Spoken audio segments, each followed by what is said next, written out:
Kayo po ba mga bossing ko ay isa sa mga lagi namumblema tungkol sa usapin ng pera? Or kaya kung hindi man kayo namumblema, gusto nyo po na madagdagan pa yung inyo pong pinagkakakitaan ngayon?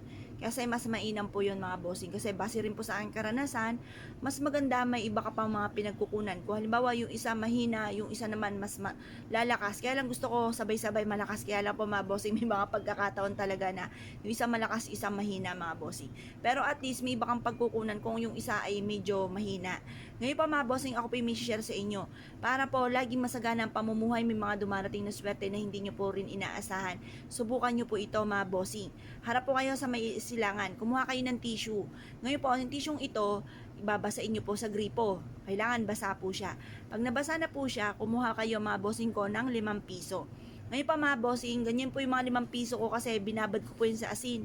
Marami po akong mga barya na binababad sa asin or binababad po mga bossing ko sa bawang, kagaya po niyan.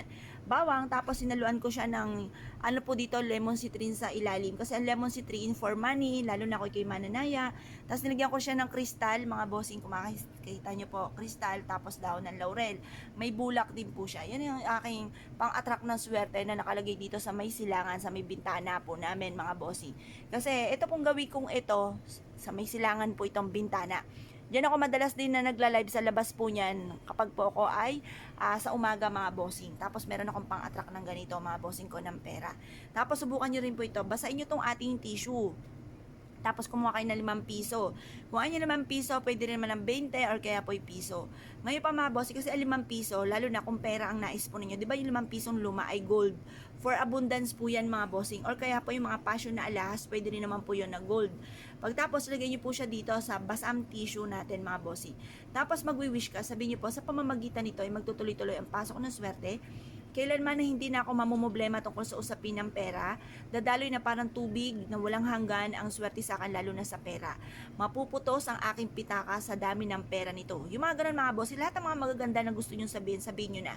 Magkakaroon ako ng malaking bahay, magkakaroon ako ng sasakyan, magkakaroon ako ng negosyo na dito na ako yayaman, magkakaroon ako ng, basta kung ano po yung lahat ng nais po ninyo. Or kaya, single ka, gusto nyo na maka-attract ng swerte, pwede rin po ito. Pangkalahatan po ito mga bossing. Pero syempre, ang pinakamayor nito ay pera.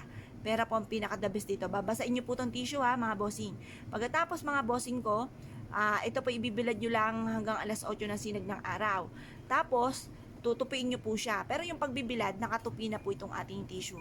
Ayan, nakabalot na po siya sa basa na tissue. Pagkatapos, ibilad nyo lang po siya sa sinag po ng araw. Pagtapos ng alas 8 ng umaga, kunin nyo siya, basa-basa pa po yan. Tapos, isiksik nyo po ito sa mataas na lugar, mga bossing.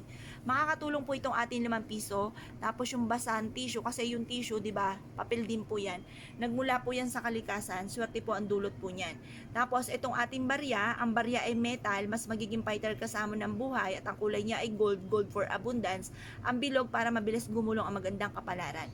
The best na meron tayong ganito mga bossing ko. At habang ikay nagwi-wish, naniniwala ka na matutupad lahat ang inyong kahilingan. Yan ang kagandahan sa mga pampaswerte. Nagiging positibo ka sa buhay. Na naniniwala ka kaya mo to gagawin dahil kayo ay suswertihin. Yun po ang isa sa mga pinaka-the best sa paggawa ng mga pampaswerte. Na mas nagiging positibo sa buhay ang tao na gumagawa nito. Ngayon po mga bossing, kung kayo pinaniwala at nensyo po itong gawin mga bossing, wag na po kayo magpatumpik-tumpik pa. Subukan nyo po ito. Proven po ito na napakaswerte. Kaya kung kayo pinaniwala mga bossing, asya, good luck pa sa inyo po lahat.